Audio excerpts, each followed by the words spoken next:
Bonjour ou bonsoir, c'est l'heure à laquelle vous allez vous connecter à nous. Aujourd'hui, nous sommes mercredi, un jour décisif pour nous parce que nous venons aujourd'hui les lancer un nouveau programme qui désormais serait diffusé chaque mois, nommé Spécial Podcast. Dans ces podcasts d'aujourd'hui, nous avons reçu pour vous quelqu'un. Alors, cette émission déjà est d'or et maintenant est déjà consacrée au partage d'expériences, des connaissances, des leçons apprises de la vie. Alors, pour vous, aujourd'hui, nous avons reçu les prophètes Eben Kabengele à qui j'ai dit bonjour. Bonjour. Il est prophète, il est en même temps homme d'affaires et les bergers, les pasteurs de l'église AGP. Les prophètes, avez-vous quelque chose à dire sur vous-même maintenant? Exactement. Ouais. Voilà, je salue déjà toute personne qui nous suit. Alors, moi, je suis le prophète Eben, comme Monsieur Job venait de le dire, le pasteur de l'église AGP, les aigles de la génération prophétique. Alors, je suis là dans cette émission pour partager quelque chose qui bénira vraiment la vie de plusieurs. Alors, quel est votre sentiment maintenant? Comment vous sentez-vous le fait d'être passé par ici? Voilà, je me sens très mieux. Je me sens surtout dans mon office prophétique parce que je crois vers la fin, il y aura certains messages que je serai en train d'adresser à la nation. Yeah. Donc, il faudrait Ouais. que plusieurs personnes se préparent à ça. Waouh, je Voilà. suis heureux de prendre part à cette émission et surtout être avec vous, le prophète Eben Kabengele. Merci. Alors, on ne va pas tarder, je passe directement à la première question. Dites-nous, que pensez-vous du ministère? Voilà, le ministère, c'est un grand travail. Parce que quand nous parlons du ministère, c'est un travail. Comme le lingalaphone aime le dire, Eza Boulot, Eza Ok. Moussala, Eza Moussala. Il y a plusieurs personnes qui pensent que le ministère n'est pas un travail, c'est juste de gens qui viennent pour s'en procurer de l'argent. Mais l'effort n'est pas ce que plusieurs personnes pensent sur le ministère. Le ministère est très difficile. Le début, c'est très pénible. Oui, le début, c'est vraiment très pénible. Parce qu'il y aura des temps où Dieu sera en train de te faire jouir de tes sacrifices. Ok. Alors, le ministère, c'est une responsabilité que Dieu est en train de te confier. Ok. Peut-être dans ta communauté, peut-être dans la nation où tu es né, même dans le monde. Ok. Ah, voilà, c'est un peu ça. Merci beaucoup, prophète, pour la raison, pour cette réponse. Elle est super. Alors, qu'est-ce que signifie pour vous l'effet d'être appelé au ministère? Parce qu'aujourd'hui, sans doute, on voit un peu plusieurs personnes de partout. Alors, que pensez-vous l'effet d'être appelé au ministère? C'est quoi votre perception du fait d'être appelé? Bon, quand tu es appelé au ministère, c'est une responsabilité, comme je venais de le dire, Ok. que Dieu est en train de te confier afin de gérer des âmes. Ok. Celui qui gère les âmes, il gère de vie. Wow. Raison pour laquelle celui qui est appelé doit être conscient et consciente que c'est Dieu qui m'a permis à gérer des âmes, Ok. à gérer des brebis. Alors, c'est un grand travail qu'on doit beaucoup se préparer mentalement, physiquement, par des connaissances. Tu dois être au complet Ok. pour assumer ces tâches. Tu dois être vraiment au complet. Donc, c'est une charge et une responsabilité. Là, j'évoque la citation d'un homme de Dieu, Archip Moulouba, qui dit que Ok. Dieu n'utilise pas les gens qui sont pressés, mais qui sont prêts. C'est l'une des citations de l'un de ces livres qui vient d'être publié très récemment. Alors, à quel moment peut-on reconnaître d'être appelé au ministère? Dites-nous un peu. Il y a un moment précis où on peut se dire que maintenant, je suis appelé au ministère. Et en passant, si j'ai bien compris votre première question, vous voulez dire que le ministère à lui seul ne suffit pas. Il y a des formations qu'il faut suivre, il faut se préparer mentalement, physiquement, et tout ça. Mais à quel moment peut-on reconnaître exactement que je suis maintenant appelé? Voilà, je dirais ceci, qu'il n'y a pas de moment qui est bien précis d'être appelé, là, je suis appelé, je Ouais. commande directement. Comme j'étais en train de le dire autrefois, je crois en privé, Mhm. relater l'histoire que Jésus était en train de me parler, il m'a apparu physiquement Wow. à l'âge de 14 ans à l'époque, où Intéressant. Jésus m'était apparu, il dit, toi tu es prophète. Wow. Mais il ne se limite pas à dire ça, et surtout il dit que tu es prophète des nations. Wow. Tu es prophète des nations, tu prophétiseras sur des nations, et ce que tu seras en train de dire, cela va s'accomplir. Wow. Et Jésus m'était apparu comme ça. Et après des années, qu'il aille à m'enseigner, qu'il aille à me donner la provision. Parce qu'une vision sans provision, c'est une perte.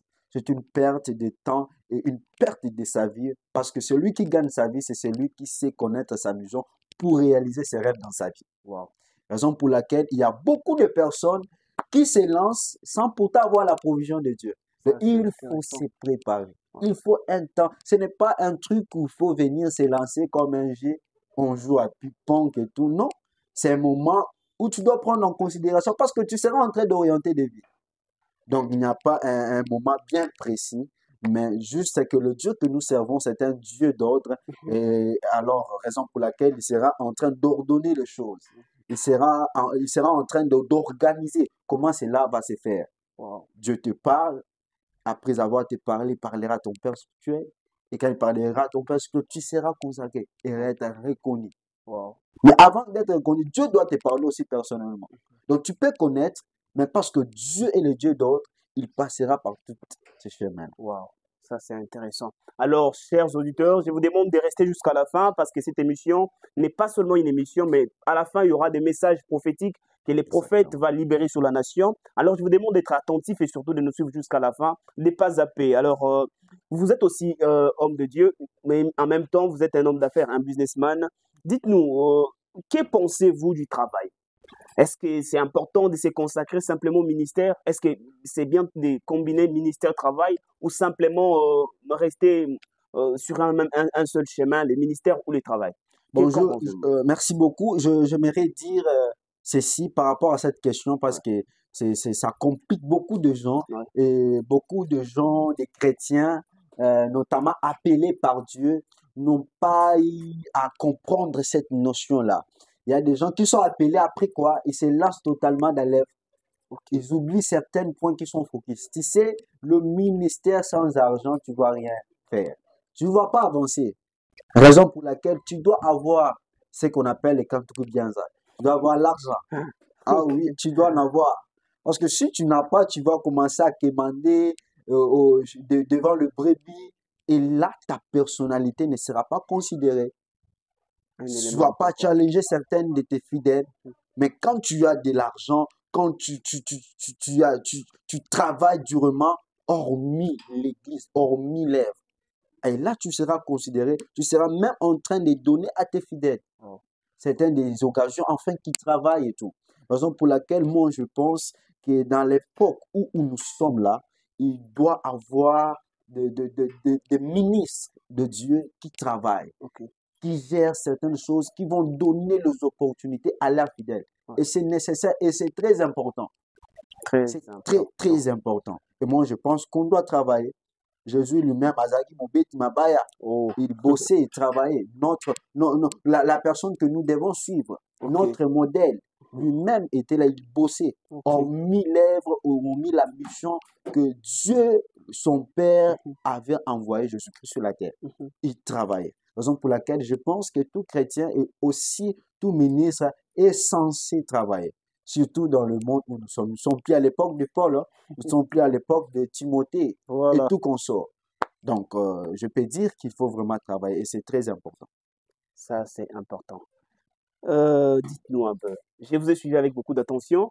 Vous dites qu'il faut combiner ministère et travail. Est-ce qu'il existe des ministères qui sont spécialement, je veux dire des ministres qui sont spécialement appelés à servir les seigneurs? Ils doivent beaucoup prier, ils doivent passer tout leur temps dans la prière, mais qui n'ont rien à foutre du travail. Il en existe quelques-uns? J'aimerais répondre ceci. Que déjà, quand tu parles d'un ministre, c'est une personne qui travaille. Ok. Donc, c'est une personne qui est censée et qui est appelée au travail toute sa vie, jusqu'à sa mort. Maintenant, dis-moi, une personne qui est appelée à travailler, comment elle peut encore réaliser à travailler? Donc, il sera censé à travailler dans chaque domaine. Déjà, pour faire asseoir l'église, il faut avoir l'argent. L'argent ne viendra pas justement, tu es en train de prier pour les gens. Non, tu dois aller travailler, chercher. Donc là, vous parlez des professions libérales. Exactement. Jésus avait les 5 ministères à lui. Il pouvait faire tout ce que nous sommes en train de faire aujourd'hui. Tout ça était en lui. Il avait les 5 ministères en lui. Et hormis ça, je suis travaillé. Déjà, comme je disais, que le ministère, c'est tout un travail. Et ça, qu'il faut respecter et donner corps et âme pour l'avancement de l'œuvre de Dieu. Et sans argent, je ne pense pas que l'œuvre de Dieu va évoluer ou avancer. Il faudrait qu'il y ait l'argent pour faire avancer les choses. Des billes, vous allez en acheter où? S'il n'y a pas l'argent. L'organisation, des activités qui demandent 2 millions. Comment vous allez organiser ça sans argent?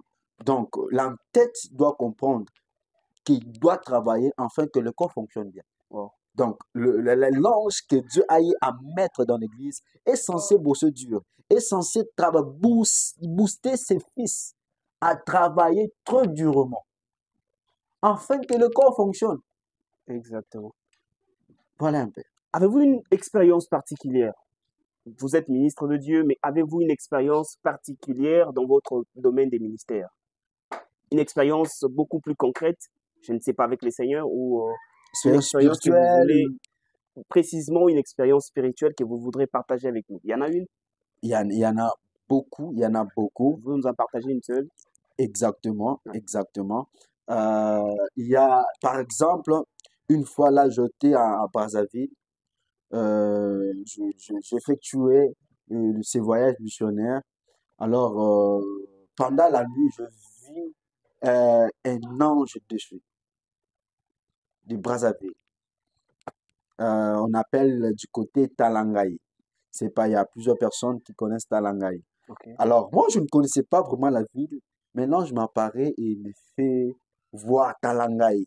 Il y avait des hôtels qu'on a eu à bâtir dans cet endroit-là. Et le lendemain, je devais aller dans une activité, intervenir. Alors, quand je suis arrivé, je donne un numéro de téléphone, je donne le nom d'une personne. Et la personne est restée à Talangaï. Et je commençais à lui faire voir tous ces détails. Donc, je peux dire qu'une personne qui est appelée au militaire est une personne qui est censée être spirituelle. Okay. Parce que si tu n'es pas spirituel, il te sera très compliqué de vivre et de combattre avec certains des esprits. Important. Et il est nécessaire d'avoir un esprit élevé. Il est nécessaire d'avoir un esprit autoritaire. Ce n'est pas le fait de parler qui rendra ton esprit élevé, mais c'est la qualité de tes sacrifices dans la présence de Dieu qui fera grandir ton esprit. Ça, c'est fort. Et la qualité de mes sacrifices a fait en sorte d'enfronter certains des esprits qui étaient à Brazzaville et localiser des problèmes et donner des solutions. Vous voulez dire que les êtres humains peuvent combattre les esprits? Oui. Déjà, un être humain, il a l'esprit en lui. Déjà, quand vous remarquez l'histoire d'une personne qui était fou, et en lui, il avait tant d'esprit. C'est même prouvé, tu sais, un corps humain peut contenir plus de 1000 esprits en lui. Donc, ce sont des capacités qui est au-delà de l'imaginable. Raison pour laquelle on doit apprendre à cultiver la spiritualité en nous. Wow. Et le dernier témoin dont je serai en train de donner, une fois, je me rappelle, en 2019, on m'invite dans une activité de surnaturel. Et là, je priais Dieu. Je savais déjà que Dieu pouvait dire quelque chose dans le monde spirituel et ce qui devait être dit dans le monde spirituel devait être arrêté. Et aussi s'accomplir. Pourquoi je suis en train de dire ça? On m'invite dans l'activité, je viens, j'entre. Il y a un moment où je devais commencer à intervenir. Et je dis à la foule d'élever leur téléphone. Et quand ils élèvent le téléphone, je commence à déclarer. J'ai dit, alors que je serai en train de déclarer, le téléphone sera en train d'être chargé. Oh. Ah oui. Ça, c'est terrible. Il y a beaucoup de mes confrères le savent. Je commençais à déclarer et du coup, le téléphone a commencé à charger. Donc, un homme spirituel, il connaît l'importance de sa parole. Un homme appelé au ministère, il connaît l'importance d'être connecté au monde des esprits. Et c'est très important. J'aime la spiritualité. Parce que tu ne peux pas être appelé au ministère sans pourtant avoir un esprit élevé. Parce que tu vas rencontrer des esprits. Wow. Tu vas rencontrer des choses très compliquées. Raison pour laquelle tu seras en train de travailler ton esprit. Et c'est très primordial pour tout enfant de Dieu. Mais dites-moi un peu, j'ouvre une parenthèse sur ce que vous venez de dire tout à l'heure. vous avez chargé les téléphones de gens. Est-ce Ok. que c'était vraiment important de les faire? Oui, oui, Pourquoi? Dites-moi un peu. c'était très important. Tu sais, la foi sans action n'est pas une foi. La Ok. foi est dite foi quand elle est suivie d'une action. Allez, vous êtes en train de comprendre. Ouais, vous voulez dire Alléluia, Ah non? ouais, Non. je me vois à l'église là. Ah, ne vous dérangez pas Voilà. surtout. Euh, Sentez-vous à l'aise, ouais. yeah. Comme j'étais en train de dire. Donc, c'est très important. Il y a des gens qui écoutent la voix de Dieu mais qui ne croient pas. Alors, il faut démontrer la puissance. Et le royaume de cieux est fait pour ceux qui démontrent la puissance. Wow. On va leur laisser de discuter sur, les, je sais pas moi, des virgules dans la Bible, des versets, on doit être baptisé comme ça ou on doit faire ceci. On va leur laisser. Nous serons là en train de démontrer la puissance. Parce que c'est notre domaine. Wow. Jésus nous appelle à démontrer sa puissance. Wow. Voilà un Ça, peu. c'est intéressant. Bon, quelle leçon avez-vous appris de la vie qui vous a poussé, n'est-ce pas, à combiner les ministères et les travails? Voilà, Je vais dire un travail libéral qui est en parallèle avec les ministères. voilà, il y a quelques raisons que je serai en train de, de dire en ces lieux. Premièrement, comme j'étais en train de dire, je suis chef d'entreprise Oui. Orasis, Ok. Orasis qui est un peu dans plusieurs domaines. Avant de commencer Orasis, je pense bien en 2021, 2021, j'ai commencé Orasis avec $20. Wow. À l'époque, je commençais avec $20, j'achetais des choses. Et petit à petit, $20, le fonds est arrivé jusqu'à 200. Et petit à petit, je Wow. commence quand même à toucher. Oui. Que j'évite de dire certaines sommes dont je suis en train de toucher. Mhm. Alors, c'est là commence par rapport à la volonté. Parce que tu ne peux pas commencer quelque chose si tu n'as pas cette volonté. Et c'est Dieu qui doit être l'auteur de cette volonté. Parce que c'est Ok. Dieu qui crée le vouloir et le faire en toi.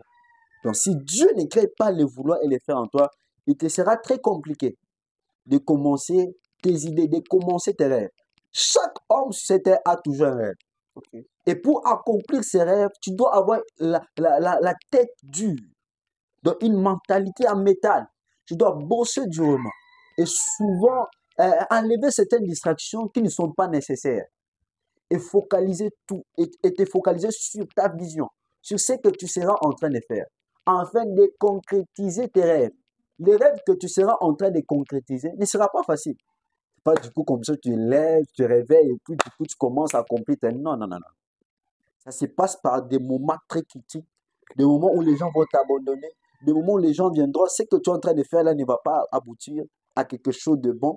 Arrête, il y a des gens qui viendront te décourager. Mais c'est souvent à ces moments-là, c'est souvent à ces points-là que Dieu sera en train de te donner la force, que Dieu sera en train de te donner des potentialités qui te permettront à réaliser tes rêves. Et c'est très important de se connaître avant de se mettre en action. Tu ne peux pas jamais te mettre en action si tu ne sais pas te connaître. Ok. Tu dois te connaître et te mettre en action pour vivre la réalité de tes rêves. Ok. Wow. Et c'est la chose que beaucoup de personnes doivent comprendre ce matin. Ça, c'est très intéressant, prophète. Yeah. Ah, il y a ceci qui me vient en tête tout à l'heure. Vous êtes sous double casquette en ce moment. Vous êtes prophète, vous êtes en même temps entrepreneur, disons businessman. Alors, avez-vous une leçon beaucoup plus concrète ou une phrase qui vous conduit jusqu'à présent, que vous voulez partager avec nos internautes, des gens qui nous suivent en ce moment? Voilà. Oui, il y a une phrase que je marche avec toute ma vie et dans tout ce que je suis en train de faire, c'est juste de faire confiance à Dieu. Je ne Wow. fais jamais confiance à un homme, Une ni même phrase. à mes fils de l'église. Je ne le fais pas. Je le fais totalement à Dieu. Wow. Ah oui, Ça, c'est je le fais totalement important. à Dieu. Pourquoi? Parce que l'homme n'est pas parfait. Même Exactement. moi-même, je ne suis pas parfait. Mhm. Il y a des moments où je tombe. Il y a des moments où je brise les lois que Dieu a établies en moi. Wow. Si moi-même, je ne suis pas parfait, à combien plus fort les gens qui sont avec moi? À combien plus fort les gens qui m'encouragent? Que ça va aller, nous serons là pour toi. À combien plus fort? Donc, je fais que confiance à Dieu. Et quand je fais confiance à Dieu, c'est alors qu'il me donnera la force. C'est alors que je serai l'appui pour mes frères et sœurs.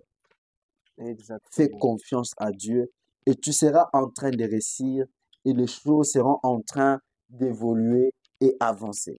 Une phrase simple, mais je crois hyper profonde. Alors, avant de finir, S'il vous prophète, plaît, je vous arrête pas, oui, je vais continuer quelque chose de très important. allez, Et pourquoi je fais confiance en Dieu? Parce que Dieu m'a dit une chose, que mon prophète, tu es une réponse. C'est ça même ma vision sur la terre. Je suis une réponse. réponse aux problèmes des gens, aux Tout, questions. tout, tout, Ok. tout problème, toute situation, Dieu m'a dit que tu es une réponse. Et sois une réponse pour mon peuple et j'essaierai là pour toi. Ok, avant d'aller très loin, d'ailleurs nous sommes presque à la fin, mais avant de finir, nous voudrions bien recevoir le message de Dieu au travers du prophète.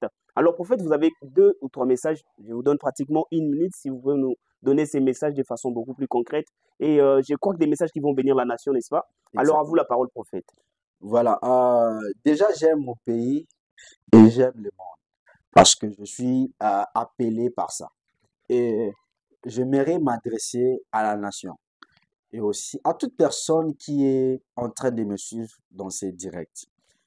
Il y a quelques événements qui seront en train d'arriver dans un délai très, très proche. Qu'est-ce que j'étais en train de voir? Dans mon esprit, vous voyez Kaboum de l'UDPS qui est arrêté, Mhm. qui est en prison.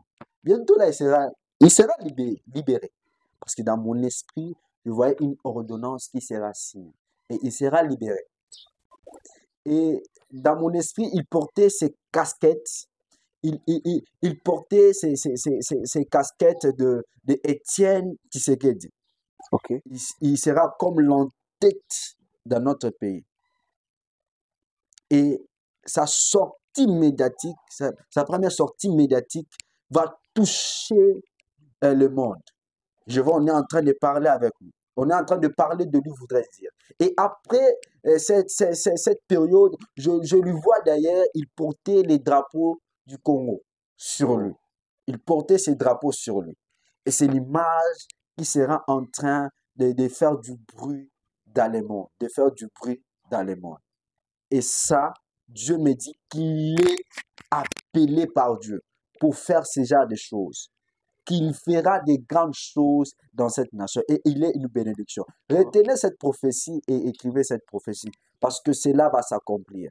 Et ça sera le début d'une ère prophétique dans notre pays, le Congo. Wow. Dans Merci notre beaucoup pays, le Congo. prophète. Je n'ai pas fini. Vous Bon, avez une autre chose voilà. à dire? Exactement. Il y a une deuxième des choses, j'étais en train de voir l'avion qui sera en train d'être, qui va connaître cette crash.